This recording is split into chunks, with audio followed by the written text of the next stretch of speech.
Dial a Story presents The Gift Giver, from A Dog in the Manger and Other Christmas Stories by Jim Simons. Published by Roman and Littlefield. Read for you by Ekosasis Ameganvi. I'm an office manager. I know it's not the sort of profession one aspires to, but for a young woman such as myself who never finished school, it fits the bill. I make sure that the partners in this law firm are in the right place at the right time. I see that the secretarial staff is doing its job. I make sure that everything flows the right way. I'm very good at it. The one part of my job I hate, though, is buying Christmas gifts for everyone.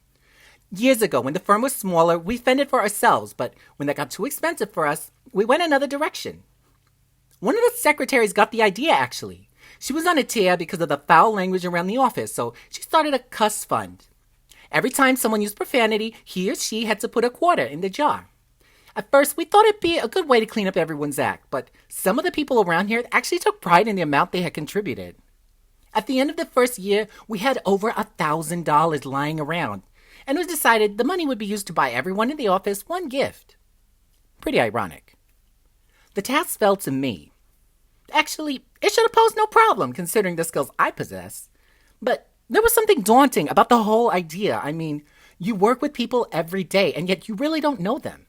What it is they like or don't like, what they might want, or what they might throw away. The first year, I bought everybody tickets to a show that was coming to town. That was fine, but not very personal.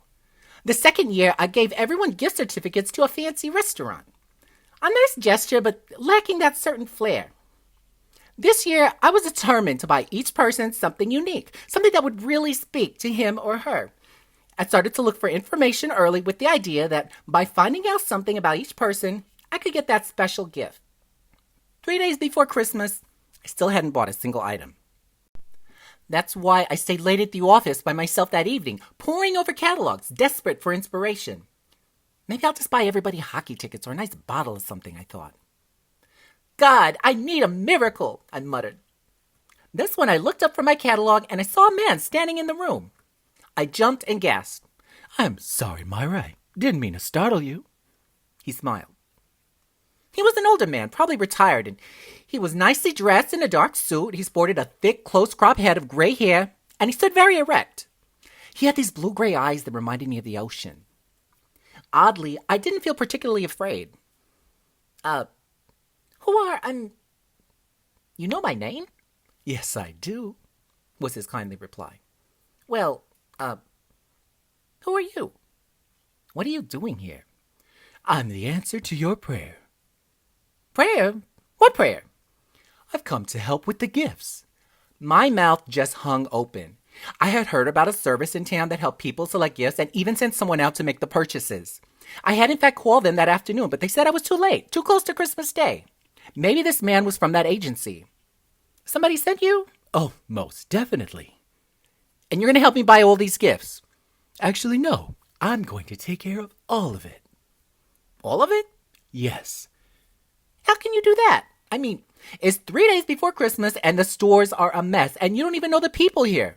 I want personal gifts. How are you going to do that without knowing these people?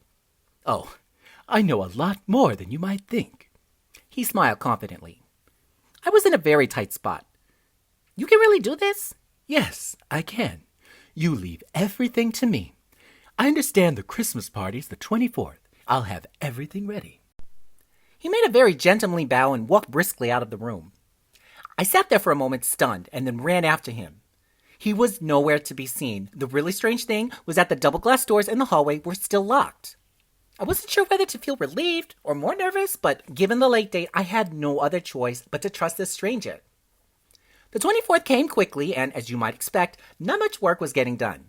After lunch, people started to set up for the Christmas party, and by 4, it was in full swing. There was more merriment in the office for this brief time than we saw all year. Maybe it was the drinking, or maybe just the holiday spirit, but people really started to let their hair down. Hey, Myra, where are those gifts? Yelled somebody above the very loud music. What is it this year, hockey tickets? People laughed. I cringed. There were no gifts, not yet. Maybe it's a good bottle of hooch, someone else offered rhetorically. Yeah, well, with your mouth, you should get two. Another shouted back. There was more laughter. Now it was after 5 and there were still no gifts. Maybe I'd been dreaming. Maybe that man had never been there in my office. This was going to be a disaster. I could feel it. I slipped away to my office and closed the door. I sat there in the dark looking at the city lights. What I didn't know was that as soon as I left, a delivery man showed up with a whole cart full of individually wrapped gifts. I sat there in the darkness about to cry. Something was wrong. I listened for a minute. That was it. It was quiet. What moments ago had been a wild cacophony of celebration was now more silent than a normal workday. Now I was really worried. What was going on? What could have made the party stop? One thing was certain. I was not going back out there to learn the answer. I sat for a couple of minutes waiting for something to happen. It did. There was a quiet knock on my door. I realize it sounds silly now, but I didn't know what to do. I sat there for a minute, and then it came again. I turned on the desk lamp and managed to say in my most authoritative voice, "Come in." It was Ryan. He was our hotshot family practice lawyer. That means divorce. Young and ambitious, he had the reputation for being a real shark, but I had never seen him like this. He seemed totally at peace. He was carrying a small box. I just wanted to say thank you. "You're welcome," I replied. "For what?" He laid the box on my desk. Inside, I could see 2 small gray mittens, both for the same hand. "How did you do this?" he asked. Just a lucky guess," I offered, very confused. He was silent for a moment. "My mother died when I was 10. Cancer. The winter before she died, when we knew she was very sick, she decided that she would knit me a pair of mittens. We even went to the store and picked out the color. I remember telling her I wanted gray because then no one would know they were dirty." He smiled. "She never knit anything before, and she worked on them for what seemed like weeks. When they were finally finished, she made a big deal out of giving them to me, and then discovered to her shock and my horror that she had knit 2 right hands. I remember being very upset. Not because she had gotten it wrong, but because I felt bad for her. So she wanted me to have these, but what I remember now is how she laughed. A very deep, uninhibited laugh, and how she swept me into her arms and held me very close. She told me not to worry, that everything would be okay, and I felt a lot better." There was a tear running down his face. "Thanks, Myra. You gave me back my mom." He left the room silently.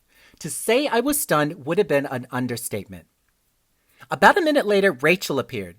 Rachel was considered the office tramp. She was wildly single and rumored to have slept with most of the partners. Consequently, she wasn't very well liked by most people. She stood in the doorway a moment.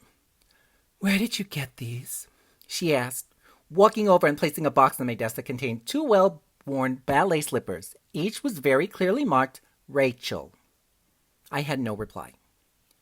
"When I was 8, she began, "I had this dream to be a dancer.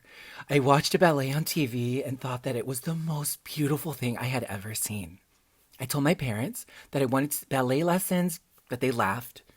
I was too clumsy. It would be a waste of money. But then my Uncle Mort found out. He was sort of the black sheep of the family, and my parents didn't like him very much. But one day he dropped by the house and gave me this box with ballet slippers in it, and he said he had it all arranged. Every Saturday, for years, he picked me up at 9, and I went off to Madame Ricardo's ballet school. I wasn't very good, and I didn't get much more graceful. But what a feeling to know that someone believed in me and cared about me. Tonight, I remembered." Her voice broke. "I remembered what it felt like to be loved." She smiled. "Thanks, Myra," she said. She picked up the box and left the room. For the next 2 hours, the same sort of thing happened to me over and over again. I saw a tennis racket, a trombone, several party dresses, a corsage, a set of dog tags, a lace handkerchief, some ticket stubs, a $5 gold piece, a stuffed lion, a cereal bowl, a baseball glove, and even a real live golden retriever, to name a few. Everyone came by with a story about something forgotten but now remembered, something lost and now found. The offices were quiet again because everyone had left for the holiday. But when I looked at the door again, there was a familiar figure. "It's you!" I exclaimed. The stranger who had met me several nights ago was there. "Myra, there was one gift left." He walked over and placed a small, brightly wrapped box on my desk. I looked at it for a moment. "It's for you," he said. I hesitated, but finally opened it. There, nestled in cotton, was a small porcelain Jesus lying in a manger. I gasped. It looked just like... But it couldn't be. I picked it up, turned it over, and there on the bottom were the words, "Mad in France." I simply stared. "You recognize it?" "Yes," I said. "My Aunt Edith brought this back from a trip to Europe. It was part of an entire nativity scene she gave to my parents. We used to kid her because it said 'Mad in France' on the bottom. Uncle Edwin said it was a characteristic of their whole trip." I stopped and laughed quietly. "But how? I mean, it was... "Yes?" I took a deep breath. "I was 17 and I wanted to go to the West Coast with this boy I was crazy about. Ben was his name. I was going to drop out of school and we were going to leave on his bike. That was pretty common back then." The man stood silently listening. "It was a few days before Christmas when I told my parents my plans. They forbade me to go, of course, wanted me to stay in school. It got pretty ugly. I yelled and they yelled. They said I was ruining my life and that I didn't know what I was doing, that I would be sorry if I followed through. I got hysterical and I picked up this little manger from the nativity set and threw it at my father." I paused, remembering the pain. "And?" said the stranger. "It missed him and hit the wall behind him, shattering into 1,000 pieces." I paused again. I could see the hurt on my parents' faces, the horror that things had gotten so out of control. I could see the grief in my father's eyes. "I left that night," I continued. "I never really did come home, but the funny thing was that all the while I was out there, my parents never gave up on me. They wrote and called and encouraged me, and when Ben left me for someone else, they asked me to come home. But I was too embarrassed. I just couldn't. When I finally did manage enough courage to visit one Christmas, there was the manger scene out on the coffee table with the baby missing. It was very hard to look at. My father noticed me staring at it. He came over and he put his arm around me. He told me not to worry, that we all did things we regretted, but it was all right. He said..." I was fighting back tears. "Yes? Go on." "He said that he loved me and nothing could ever change that." I began to cry. Now that I see this, I understand something." "What is that?" asked the stranger. I gazed down at the tiny porcelain baby. "Forgiveness." I looked up and he was gone. I searched the entire office and he couldn't be found. There's a church across the street from the office. All Angels, they call it. I put on my coat and hurried over, slipping inside during the evening service. I had never been there before. I hadn't been inside a church for years, and it brought back a flood of memories. The smell of burning candles, the dim, negative-looking images of stained glass at night, the mystery of being in God's presence. I sat down in a pew and listened to familiar carols and even more familiar story about the birth of a baby. My eyes strayed to the stained glass window behind the altar. It showed the angels greeting the shepherds on a cold December night. I stared hard at it. That angel in the center, he looked familiar. Where had I seen him before? Suddenly, it dawned on me. That was the face of the stranger. I gasped audibly, and several people turned around to see if I was all right. I assured them, very truthfully, I was. The next day, when I visited my parents, I slipped the tiny porcelain figure in its manger back into the crochet. Somehow the whole thing made sense. I knew that the scene I was staring at had been made complete. Something that had been broken was now whole, and it was as much me as it was the tiny figure. For the time, I understood what it meant to be cared for by a father who never gave up on me. I found my father standing in the kitchen. I threw my arms around him and wished him a Merry Christmas. My eyes welled with tears, and I said, "Dad, thank you for the gift of love." My parents never asked me about Jesus' reappearance. It was as if they just understood.